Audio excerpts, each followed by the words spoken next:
Ngayon naman, magre-recap lang po tayo sa ating ginagawang pag-upload ng video na 3 to 5 minutes video clip regarding sa ating SSS series episode or series ng ating SSS na topic. So, dito naman, magre-recap lang tayo kung ano po yung napapaloob ng ating my.sss portal or sa ating pagkakalikot ng ating SSS. So, sa ating pagsisimula, di ba kung inyo pong napapansin na dito po tayo na unang napunta. So, nandyan po yung home, tapos members info, enquiry,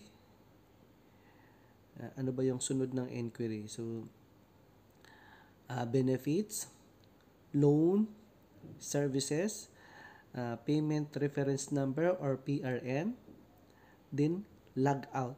So bawat kategorya na yan is nagkakaroon po siya ng windows. Bawat windows po ng bawat kategorya, nagkakaroon po siya ng 3 windows or 5 windows or 10 windows. So bawat windows kailangan lang din po nating i-click at saka buksan. So, dahil nga sa ating pag-recap, dahil nga sa ating pagre-review, sa ating pag-share ng ating SSS series program, so ngayon naman, tatalakayin natin ang ating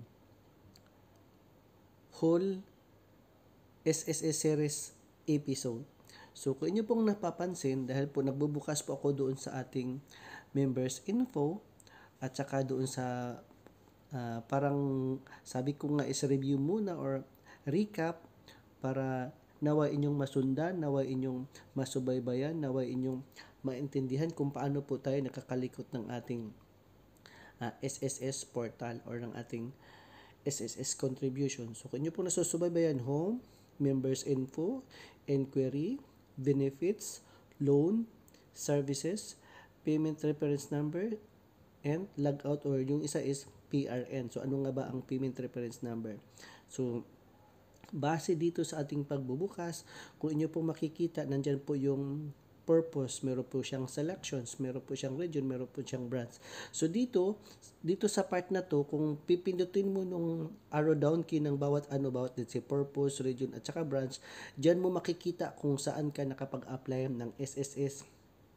Diyan sa purpose, select purpose, pati yung sa region at saka sa branch. So, kapag isa-isahin mo dyan mo makikita kung anong taon ka nagsimulang naghulog, anong buwan ka nagsimulang nagbayad, at saka anong branch. Kasi di ba may Manila, may Cebu, may Cagayan, lahat ng usually ng halos most of the cities merong branches ng SSS or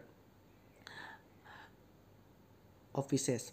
So, minsan naman maraming branches ang mangyayari gawa ng malaking city, maraming tao. So, minsan naman is regional ang paggagawa. So, tulad naman ito yung sa enquiry. So, dito sa enquiry, ito yung sa contribution. So, dito natin makikita yung employment record or employment history base sa ating paghuhulog. Hindi naman po ibig sabihin na sa ating paghuhulog, hiwalay. Kasi nga, during sa ating pagkakaroon ng unang trabaho, at saka nagbabayad na tayo ng ating SSS contribution, meron po tayong shares at saka merong employers shares. So, ibig sabihin tulad nung nangyari sa akin, na ang binabayaran ko sa sahod ko nung kinakaltas is 129. Yung sa employer ko, 200. So, ang nangyari, parang 30-70 ang panahon yun. Correct me if I'm wrong. So, if I'm mistaken, so disclaimer lamang po. So, ang nangyari nung una, pagkakaalala ko, yung una kong hulog, that was 2004, starting July, 329. So, yun po yung talagang una kong hulog. So, ang sabi ko nga, 129 yung sa akin na kaltas at saka 200 ang employer shares naman. So, basta nagsimula po tayong mag-enroll or makapaghulog ng 2004 July. Doon ko po tanda. So, kung ma-check naman natin dito or ma-view, makikita din po natin. So, dito po sa system na to, dito po sa Windows na to, i-scroll up lang po natin, scroll down, at saka scroll right side para po makita natin kung ano po talaga ang mga napapalaman nito, ano po ito. So, tulad nga nito, nakafocus a total number of contribution displays, and the total amount contribution accumulated. So dito din natin talaga din makikita. So inyong mapapansin. So pag halibang total number of months contribution, so tulad sa akin, umaabot na po tayo ng 175 months. So ibig sabihin, 5 buwan na lang ang kulang para magiging 16 months na po tayo. So, ang unang requirement ng SSS, so kailangan po natin magkaroon ng 120 months para po tayo ay magiging qualified sa sinasabing pension. So, kapag hindi po tayo umaabot sa 120 months, hindi po tayo magiging qualified sa pagkakaroon ng pension. So, ibig sabihin, lump sum lang po ang makukuha natin. Sa pagdating ng retiring age natin na 60 or 65, kasi ang sinasabi, ang 60 is optional, ang 65 is mandatory. So para sa akin, mas gamitin ko yung optionals para mas maagang mapapakinabangan. Tapos sabi din ng misis ko na kailangan ko nang itigil ang paghuhulog since naka 120 months naman. So ang sa isip ko, sabi ko, itutuloy-tuloy ko kasi mas the more yung malaki ang hulog mo, mas the more yung length of service na ihulog mo, mas malaki din yung balik. So, dito natin matatalakay, halimbawa yung sinasabi natin na EMSC. So, ano nga ba yung EMSC? So, ibig sabihin yung EMSC po sa SSS is Average Monthly Salary Credit. So, yun po ang sinasabing average monthly salary credit. So, balik po tayo dito sa ating topic na dito natin mabuview kung ano yung mga update ng SSS sa ating pagsisimula sa paghuhulog. Kasi nga tulad sa akin is nagsimula nga tayo is 2004. So, nakapagsimula po tayo ng 2004 ng July, may mga lapses din. Dito natin makikita kung saang buwan ang hindi naihulog, anong quarter ang hindi nahulugan. Dito natin makikita. Kaya nga mayroon sinasabing employment record, employment history. So, dito natin makikita lahat. So, base sa ating So, dito naman kung inyong masusubaybayan, inquiry contribution, dito din makikita natin yung premium. So, tulad sa akin, premium ako. So, sabi ko nga, meron tayong kaibahan sa ating paghulog gawa ng mga employment shares or employment record na paghuhulog. Depende kasi sa mga panahon dati na, di ba, may mga minimum wage. So, ganun ang mangyayari. So, kung inyong masubaybayan, dyan nakalagay yung detailed ng monthly contributions at saka premium contribution. So, kung inyo naman din makikita, meron diyang sinasabing, yung sa pangatlo, yan yung sinasabing FlexiFund. So, yung FlexiFund naman, i-remind ko lang po kayo yung ating sinasabing FlexiFund. So, sa FlexiFund naman, ito yung hindi nag-click na sinasabing intended for OFW. So, kung inyo naman din masusubaybayan, mayroon na ring bago sa West, yung WISP, yun po ang sinasabing Workers Investment Savings Program, which is mandatory or circular number of year 2021. So, yun po ang sinasabing sa West. So, ang sa West naman, salary bracket ang pag-uusapan o yung sinasabi natin na AMSC. So, meron po siyang qualification na kailangan mong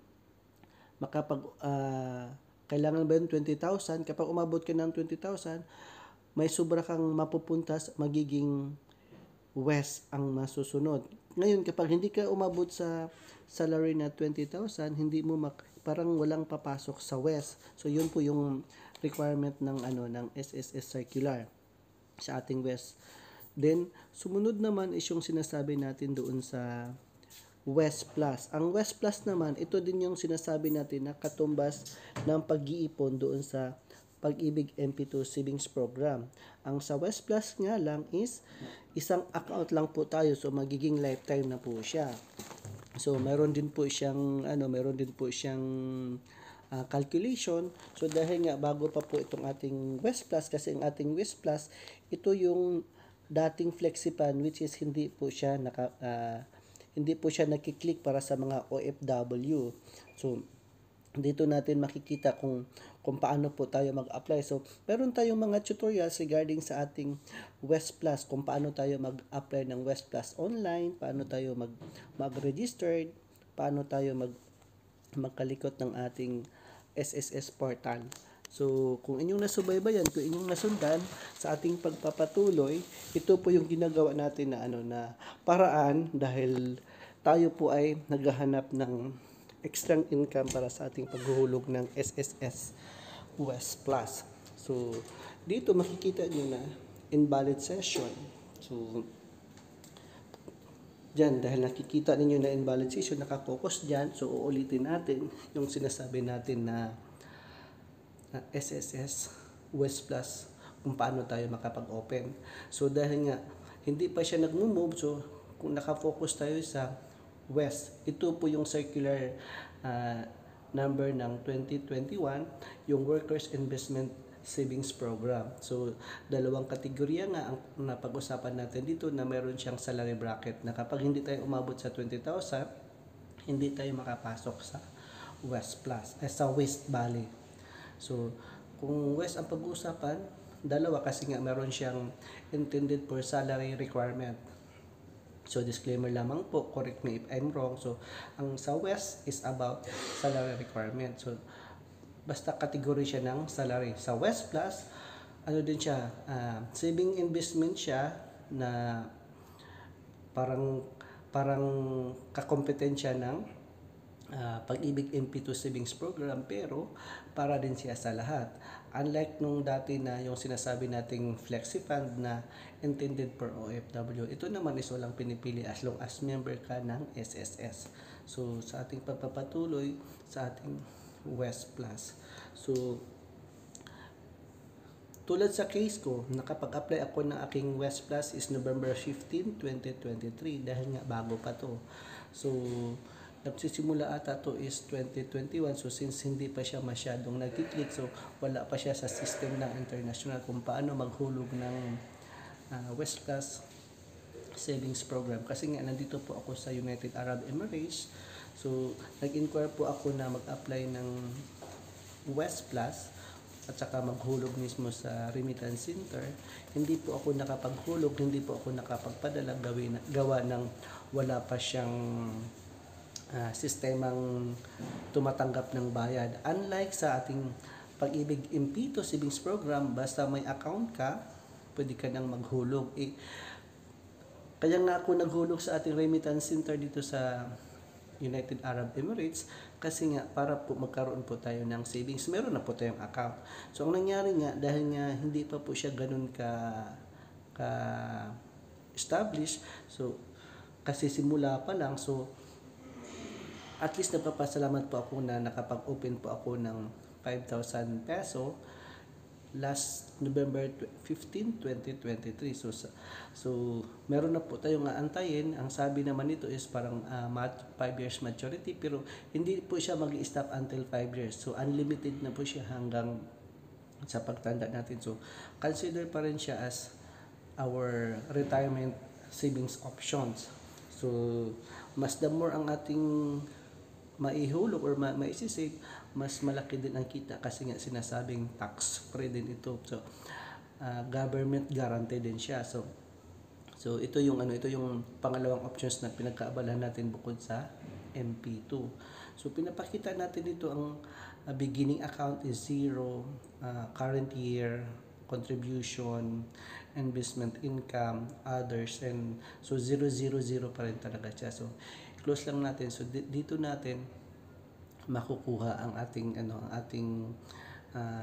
mache-check ang ating hulog sa West Plus, ang ating contribution kung posted ba or updated ba. So nung ako po ay nag-enroll nito, gamit ko lamang po ang pagbabayad is GCash. So hindi po ako medyo marunong sa GCash kasi nga siyempre dito ako sa ibang bansa. So ngayon talagang kinakalikot ko ang paggagamit natin ng GCash. So sa ating pagpapatuloy sa ating West Plus, so talagang nakapagbukas po tayo. So ito naman ang sinasabi ko sa inyong ating SSS portal. So kailangan natin bumisita sa SSS portal or sa website para po tayo makapag-open ng So doon sa Windows, kailangan lang natin i-input ang ating user's ID and password din, login. So madali lamang po kasi nga may mga doon na members login, mas madali din. Tapos may login, kapag naka-input na po kayo ng inyong user's ID and password, tapos ilalagin lang ulit Pag nakasave po siya, mas maganda kasi automatic na po kayo makapag-login. So ayan, pinapakita ko lamang po kung paano po tayo browse ng ating my.sss or ating SSS portal upang po tayo ay makatulong sa ating mga magagawang OFW, sa ating mga kapwa Pilipino. So sa ating pagpapatuloy naman, kung inyo pong nagustuhan ng ating video, paki-follow, paki-like, paki-share, and don't forget to click the notification para mas magiging updated pa po kayo sa ating mga susunod na video. Jin Juana Patindol po. So, sinishare ko lamang po ulit sa inyo ang ating pagkakaroon ng SSS series episode. So, ito po yung ating kabuuan or the whole episode sa ating pag-upload ng video clip 3 to 5 minutes video sa ating SSS series. So, sa ating pagpapatuloy, diba sabi ko, ayan, home, members info, inquiry, benefits, loan, services, payment reference number. So, ngayon naman dito natin sa benefits. So, sa category ng benefits, 1, 2, 3, 4, 5, 6, 7, 8. So, parang meron siyang 10 na branches na doon mo makikita lahat. So, nakafocus doon ang maternity, sick leave, so adjustment. So nandyan po yung yung nakapokus siya sa mga babae dahil nga sa panganganak, at saka sa sickness, at saka doon sa mga disability, mga ganun, at saka sa reimbursement yung mga funeral. So nandyan din natin makikita, dyan din natin mabubuo. So meron din tayong dyan, meron din tayo yung upload na videos na 3 minutes. So sanay inyong nasubaybayan, sanay inyong nasundan para mas inyong maintindihan. So, meron tayong loans, meron tayong services, at saka payment reference number. And then, log out. So, so, dito muna tayo sa ating benefits. So, ayan, last is apply for benefits reimbursement or burial. So, sinishare lamang po natin, hindi ko po siya medyo nakafocus kasi wala naman tayo kiniklaim na burial or death. So, yan lang. Talagang pinafocus lang muna natin para nyo masubaybayan. So, applied for adjustment. So, lalo na sa ating mga SSS members, tulad ko na 2004 ako nag-member, meron na po akong SSS ID, pero yung luma, yung swipe lang siya, hindi pa siya pwede makatanggap ng sahod or di ba tulad ngayon is meron ng ATM, UMID card. So, parang ganun ang sistema ng SSS ngayon. So, sana mayroong din time na makapag-share tayo kung paano tayo makapag-apply ng SSS UMID card or UMID ID para maano din siya sa ating ATM. So, katulad din sa ating loyalty, Pag-ibig na mayroong loyalty card plus na under ng Union Bank. So, dito, ayan, napunta na tayo sa loans. So, under ng loans, 1, 2, 3, 4, 5. So, parang meron siyang category under ng loans. So, dyan natin makikita kung qualified ba tayo, ano yung mga requirements sa loans. So, dito natin makikita, dito natin applied for, so, dyan natin makikita ang ating contribution kung qualified tayo. Kasi nga, ang SSS is 3 years or 36 months ang contribution bago pa po tayo makapag-apply. Kahit sabihin na lang natin na lockdown. Basta nakaabot po tayo sa ating 3 years requirement as 36 months. Kasi may mga may mga requirement kasi na sabihin na lang natin na kahit 3 years, hindi ganun kadali na masundan natin ang paghuhulog. Kasi nga may mga instances talaga na hindi tayo naka-update sa ating paghuhulog. Kaya nga may mga lapses din. So lalo na sa panahon ng aking pagsimulang trabaho na medyo contractual or basta ganun ang sistema. So, palipat-lipat ng amo. So, ang nangyari sa akin, kahit nakatumagal po tayo sa SM ng 5 years, Cagayan or CDO, so, meron pa rin talagang hindi nahuhulog. So, ganun naman po talaga. So, at least dito natin makikita. At saka, by the way din po, nakapag-loan din po tayo ng ating SSS. So, nung nakapag-loan po tayo ng ating SSS, manual po yun. So, lang din po yun, nakapag-claim na rin po tayo ng sickness benefits dahil nga nakapag-apply po tayo ng sick leave din. So, ganun. So, sa ating loans, may mga may mga issue dyan na Kung hindi mo nabayaran, mayroong condonation program or loan restructuring program, yung anong tawag doon? Uh, SRP, loan restructuring of OTA. So yun nga, tama yung yung parang mag-apply ka ng restructuring para mabawasan yung penalties mo. Tulad halimbawa, yung loan ko is hindi ko matandaan kung 5,000 or 6,000, tapos hindi ko siya nabayaran for 8 years, inabot ako ng 17,000. So nung umuwi ako ng 2019 or 2021,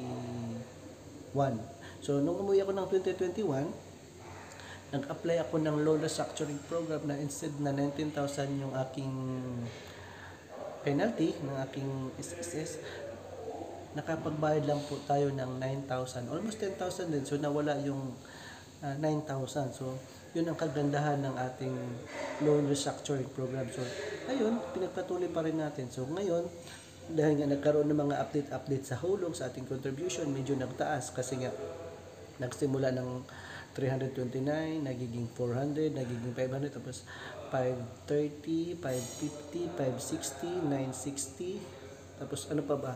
Nag-26, tapos 2,800 ang 2023. So, may mga lapses, may mga ilang quarters na hindi nahuhulugan. Tapos pagdating naman dito sa, ano naman to, loans, services. Diyan naman sa ating services, diyan natin makikita kung paano tayo makapag-apply ng ano ba ang napapaloob dito sa ating services. Hindi ko siya nasundan kasi nga medyo nag so ayan, so marami pala ang nasasakop ng services. So kung meron po kayong time, pwede niyo naman pong kalikutin at pindutin isa-isa kung ano yung napapaloob ng each category ulit. So, dyan natin makikita sa services, sa inquiry, sa benefits. Kung mga babae, doon magpo-focus sa benefits, lalo na pag mga buntis. So, doon talaga para pag halimbawa naman about loans, so pwede natin dyan ang loans, kung paano mag-apply. So, may mga forms siguro na dapat natin fill upan para ma-submit natin. So, andyan. Okay. So, uulitin ko dito tayo nakapokus sa ating services. So, mayroong dalawang hindi naka-highlight, yung PISUPAN at saka FlexiFan.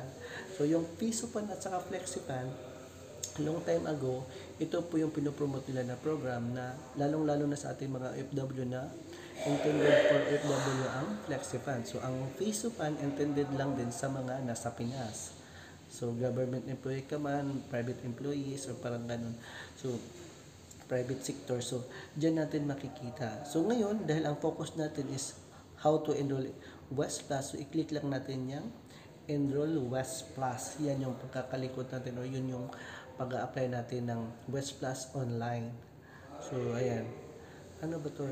Hindi ko mabasa yung ating pinaka number 1, 2, 3. So, nakafocus lang kasi tayo sa West Plus. So, dyan lang ang focus natin. So, walang problema naman.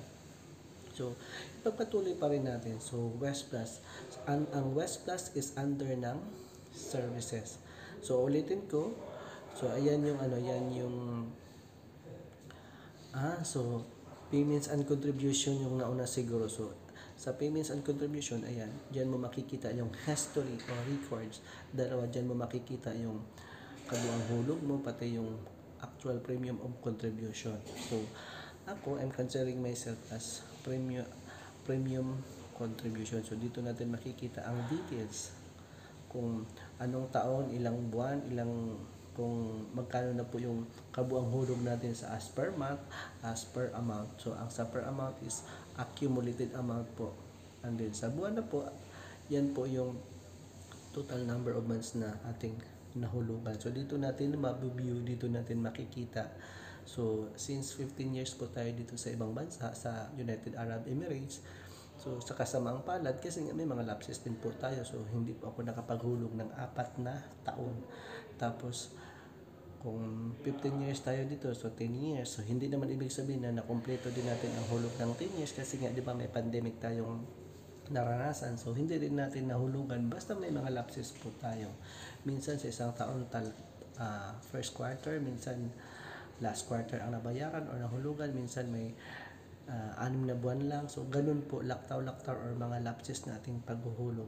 So, hindi na po mahalaga ang ating mga lapses. Ang mahalaga po is patuloy pa rin tayong maghulog. So, miga shoutout sa ating mga OFW na ang payo ko lang sa ating mga OFW na sikapin natin makapaghulog ng ating SSS contribution kasi ito lang talaga ang pinakamalaking bagay sa ating pagtanda. Ito lang po yung makukuha natin habang may trabaho pa po tayo. So, sikapin natin makapaghulog at makapagbayad ng ating SSS contribution kasi nga malaking bagay talaga siya. So, pinapakita ko sa inyo ang ating whole episode ng ating SSS series na video clip sa ating pag-share ng information kung paano po tayo nag-share ng ating My.SSS portal, kung paano po tayo magkakalikot, kung paano po tayo mabuview lahat ng ating mga queries or frequently asked questions. So, dito natin makikita, lalong-lalo na sa ating mga FW na So, kailangan natin magkaroon ng SSS mobile app para madali natin siyang ma-view. So, bago natin siya ma-view, so kailangan natin magkaroon ng username and password. Username ID and password. Kailangan lang natin siya i-save para mas madali na natin siyang mapindot. Safe naman po siya kasi nga magkakaroon po naman siya ng every 3 months to 6 months magre-reset po kayo ng password for safety measures. So, ayan, sa PRN. So, yun po pala ang shortcut ng Payments Reference Number. So, ang PRN, yan po ang usually natin gagamitin kapag mag-o-open po tayo ng West Plus Online. So, kasi nga PRN ang hinihingi. So, sa payments and payments reference number, dalawa ang contributions at saka loan. So, kapag i-click natin yung contributions, nandiyan yung PRN, lalo na kapag maghuhulog tayo. So, sa loan naman, kung halimbawa mag-a-apply tayo or dyan natin siguro mabibigyo ang ating penalties or ang ating loan. So, correct me if I'm wrong again. So, disclaimer lamang po. So, ayan. So, ito po yung windows kung paano po tayo mag-open ng ating SSS portal or My.SSS. So, user's ID and password. So, user's ID, kailangan natin mag-gawa ng user's ID. Lagi natin tandaan para madali nating mabuksan or ma-access ang ating account sa SSS. So, dito, nung kinakalikot ko to, ang pinindot ko lang is members login. So, mas madali ang members login basta meron kang nakasave na user's ID and password. So, i-login mo lang or i-sign in mo lang, so automatic. Kailangan din natin ng mas malakas na signal para tuloy-tuloy tayong makapag-browse, makapag-surf, makapag-research sa ating SSS contribution. So, ayan, login lang. So, ito po yung parang link na na ating mapupuntahan. So, mas madali lamang. So, ito po yung Windows. Bawat pindot natin, bawat click natin, so, iba't ibang Windows ang lumalabas. So, kanya pong napapansin, nakadalawa or nakatatlong try po ako dahil medyo mahina ang net connection natin. So, kapag nabuksan naman, so, ito na yung parang pinaka-Windows niya. So, dyan natin nakikita yung paano ba yun? Yung payments reference number, yung employment record history sa ating paghuhulog, benefits, loan, services, inquiry, members info. So, sa ating members info, nandyan lahat. So, dahil nga dito tayo nagpo-focus sa ating West Plus, so ito po yung ating paghuhulog. So, nagsimula akong naghulog na is November 15, 2023, which is 5,000. So, nandoon po yung sinasabi natin na payments reference number.